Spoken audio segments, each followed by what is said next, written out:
திருஞான சம்பந்த பெருமான் அவருடைய அருள் திறன் என்னன்னு கேட்டால், உலகத்தில் இருக்கக்கூடிய அருளாளர்கள் எல்லாருமே இந்த உலகம்னா என்னன்னு பார்த்து இந்த உலக அனுபவம் பெற்றுத்தான் அந்த திருவருள் ஞானம் பெற்றார்கள், அனுபவமும் பெற்றார்கள். எல்லாரும் அப்படித்தான். நம்முடைய அப்பர் சுவாமி 70 வயசு, எல்லா உலக அனுபவமும். சுந்தரமூர்த்தி சுவாமிகள் 14 வயசு, அப்படியே மணமேடையில் போய் மாப்பிள்ளையாக உட்கார்ந்துருக்கிறார், உலக அனுபவம். மாணிக்க வாசகர் எவ்வளவோ உலக அனுபவங்கள். எல்லா அருளாளர்களையும் எடுத்தீங்கன்னா உலக அனுபவம் பெற்றுத்தான் அவர்கள் இந்த ஞானம் பெற்றார்கள். ஆனால் ஞானசம்பந்த பெருமான் இந்த உலகம்னா என்னன்னு தெரியறதுக்கு முன்னாடியே 3.5 வயதிலேயே ஞானம் பெற்றவர் திருஞான சம்பந்த பெருமான்.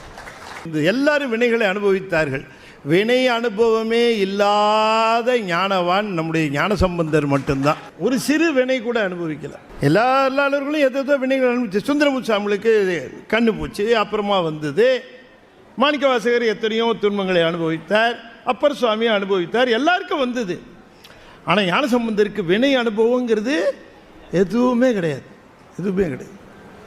எல்லா அருளாளர்களுக்கும் சிவபெருமான் மாறுவேஷத்தில் வந்திருக்கார். இப்போ இவர் பாருங்கள், நம்ம சுந்தரருக்கு 5 தடவை வந்திருக்கிறார். சுந்தரருக்கு எத்தனை தடவை? 5 தடவை.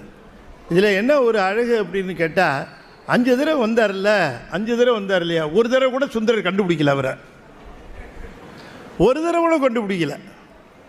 போனதுக்கப்புறம் வந்தது நீயாயா அப்படின்னு கேட்குறார். 5 தடவையும் மாறுவேஷத்தில் வந்திருக்கார்.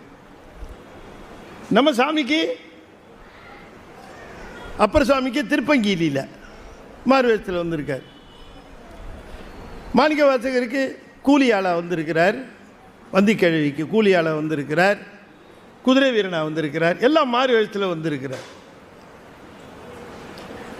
இப்படி எல்லா அருளாளர்களுக்கும் மாறு வேடத்திலே சிவபெருமான் வந்திருக்கிறார். மாறு வேடத்தில் வாராத ஒரே அருளாளர் திருஞான சம்பந்தர் ஒருத்தர் தான். அவர் வரலாறு முழுக்க நீங்கள் பாருங்கள், எங்குமே சாமி வந்தார் ரிஷபாரூடரா வந்துடுவார், ஏன்னா இந்த பை கண்டுபிடிச்சிருவான் அப்படின்ட்டு. மாறு வேஷத்தில் வரதில்லை. இந்த உலகத்திலேயே எந்த அருளாளரும் தான் சிவலோகம் போகும்போது இருக்கிற அத்தனை பேரையும் சிவலோகம் கூட்டிகிட்டு போனாங்கன்னு சரித்திரமே கிடையாது.